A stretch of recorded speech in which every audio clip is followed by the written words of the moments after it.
So ఇప్పుడు ఆయన ప్రాయశ్చిత్త దీక్ష దేనికి చేశాడు? ఈ ప్రభుత్వం అపవిత్రమైందని. ఈ ప్రభుత్వం మేము ఇచ్చినటువంటి మాట చంద్రబాబు నాయుడు గారితో మేము హామీలు ఇప్పించాం, ఇచ్చినటువంటి ఏ హామీ కూడా నిలబెట్టుకోలేకపోయాం. అందుకనే ప్రాయశ్చిత్త దీక్ష అనేటువంటిది చేస్తున్నట్టుగా నేను అనుకుంటున్నా. ఎందుకంటే బయటకు ఆ మాట చెప్తే బాగోదు కదా. గతంలో వారు మాట్లాడినటువంటి మాటలు ఏ రకంగా మాట్లాడారు అనేటువంటిది చాలా మాధ్యమాల్లో మనం చూసాం.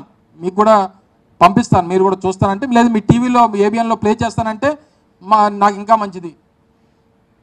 సో ఇవన్నీ కూడా పాపం వారు ఈ మంత్రివర్గంలో, చంద్రబాబు నాయుడు గారి మంత్రివర్గంలో వారు ఒక మంత్రి. సో ఇదంతా సరే డిప్యూటీ సీఎం అన్నా సీఎం ఆయన ఒక పోర్ట్ఫోలియోగా చూస్తున్నారు. ఆయన ఒక 2-3 పోర్ట్ఫోలియోలు చూస్తున్నారు. కౌన్సిల్ ఆఫ్ మినిస్టర్స్లో ఆయన ఒక మినిస్టర్.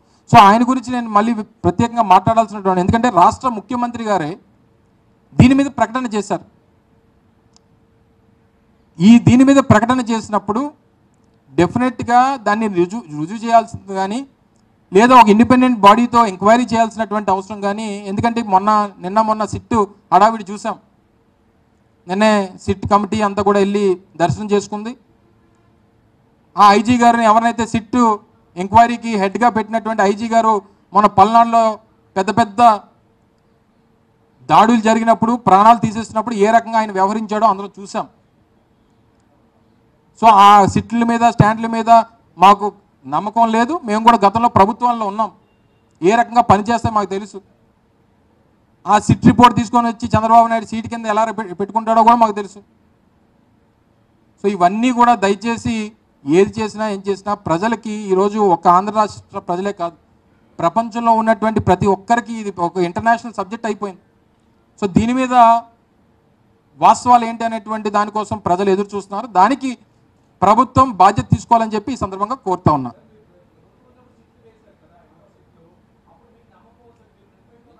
నేను చెప్పాను కదా, నేను కూడా అదే చెప్తున్నాను. నేనేం కాదనలేదు కదా, నేను అందుకనే చెప్తున్నా. నేను కూడా ఏం చెప్పాను, మేము కూడా ప్రభుత్వాల్లో ఉన్నాం, ప్రభుత్వాల్లో సిట్లు వేసినప్పుడు ఏ రకంగా వ్యవహరిస్తాయో తెలుసని చెప్తున్నాను కదా, తెలుసని. నేను నీకు అర్థమయ్యలేదు, మళ్ళీ పండోలు నోట్లో పెట్టమంటావు నీకు. సో ఈ ప్రభుత్వాల్లో సిట్ అనేటువంటిది రాష్ట్రంలో ఉన్నటువంటి ఈ పోలీస్ అధికారులతో వేసినటువంటిది. ఆ సీఎం ఏం చెప్తానో, లేకపోతే అక్కడ ఉన్నటువంటి ఆ ప్రభుత్వ పెద్దలు ఏం చెప్తానో చేస్తుంటారు. సో ఇవన్నీ మనం గతంలో అనేక సందర్భాల్లో చూసాం. ఇదేమి ఈ రాష్ట్రానికి సంబంధించినటువంటి సబ్జెక్ట్ కాదు. హిందువులందరి తాలూకా మనోభావాలతో ఈరోజు చంద్రబాబు నాయుడు గారు ఆడుకున్నారు. 120 కోట్ల మంది హిందువులు ఈరోజు ప్రపంచంలో ఉన్నారు. ఇదే రాష్ట్రంలో ఉన్నటువంటి 5 కోట్ల మంది మన ప్రజలకు సంబంధించినటువంటి అంశం కాదు. ఇంటర్నేషనల్ లెవెల్లో ఇష్యూ ఈరోజు డిబేట్ జరుగుతూ ఉంది. సో దయచేసి దీని మీద ఆ స్థాయిలో ఉన్నటువంటి ఇన్వెస్టిగేషన్ ఏజెన్సీతో జరగాలనేటువంటిది మా డిమాండ్. సో నువ్వు కోరుకోవట్లేదు అది సిబిఐ ఎంక్వైరీ అవుతుంది కదా, అవుతుంది కదమ్మా, అవుతున్నాయి కదా, గాబరపడతావు ఎందుకు నువ్వు? అవుతున్నాయి కదా, అన్ని ఎంక్వైరీలు జరుగుతూనే ఉన్నాయి. నెక్స్ట్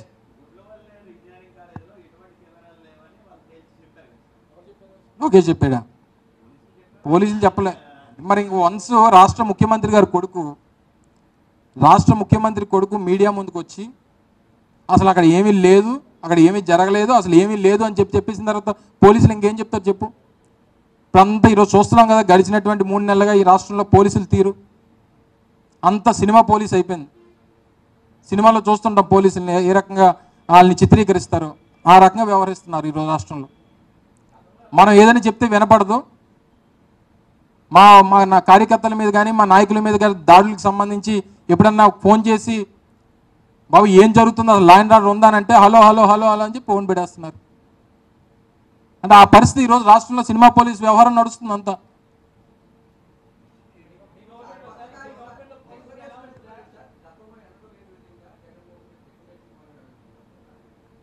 దాని మీద జగన్మోహన్ రెడ్డి గారు మొన్న క్లియర్గా ఆయనే మాట్లాడారు. మళ్ళీ నేను ఎందుకు చెప్పడం దాని మీద? ఆయనే ప్రజల ముందుకు వచ్చి ఈ రకమైనటువంటి కామెంట్స్ చేసినటువంటి వారందరికీ సమాధానంగా వారు మాట్లాడారు. దాని మీద క్లారిటీ ఉంది. మళ్ళీ దాన్ని నువ్వు నేను మళ్ళీ మాట్లాడుకొని మళ్ళీ ప్రజల ముందుకు రావడం దేనికి?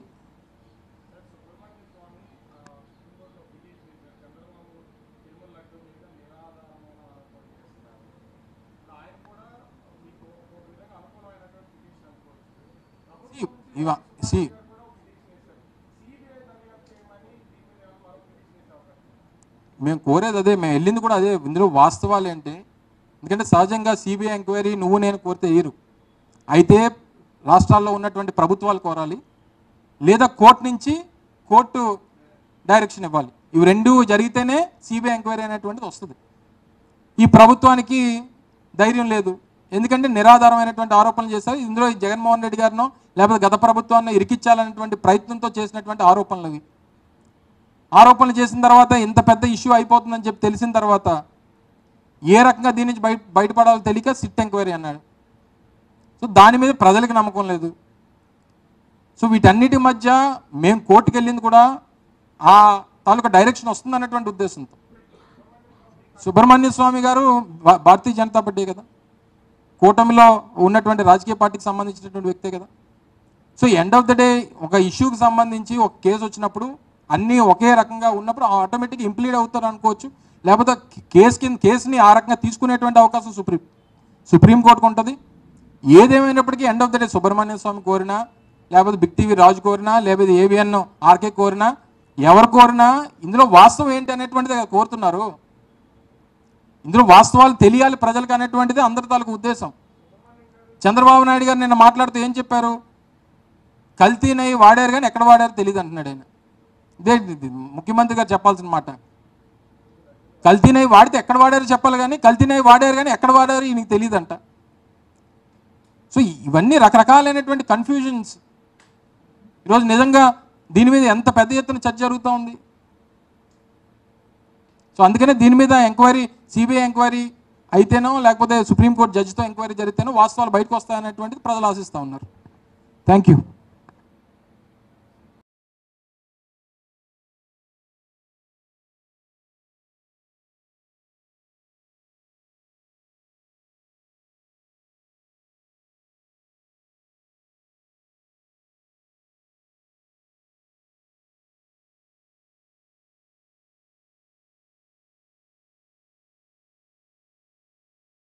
నేను కూడా అదే చెప్తున్నాను, నేనేం కాదనలేదు కదా. నేను అందుకనే చెప్తున్నా, నేను కూడా ఏం చెప్పాను, మేము కూడా ప్రభుత్వాల్లో ఉన్నాం, ప్రభుత్వాల్లో సిట్లు వేసినప్పుడు ఏ రకంగా వ్యవహరిస్తాయో తెలుసని చెప్తున్నాను కదా, తెలుసని. నేను నీకు అర్థమయ్యలేదు, మళ్ళీ సృష్టించి ప్రజల తాలూకా దృష్టిని మరల్చాలి. సిట్టు అనేటువంటిది రాష్ట్రంలో ఉన్న ప్రజలు ఏదైతే కోరుకుంటున్నారో, ఏదైతే కావాలని చెప్పి కోరుకుంటున్నారో ప్రజల తాలూకా దృష్టిని మరల్చాలన్నటువంటి దాంట్లో చాలా ఆరితేరినటువంటి వ్యక్తి చంద్రబాబు నాయుడు గారు. ఈరోజు ఉద్యమం జరుగుతూ ఉంది.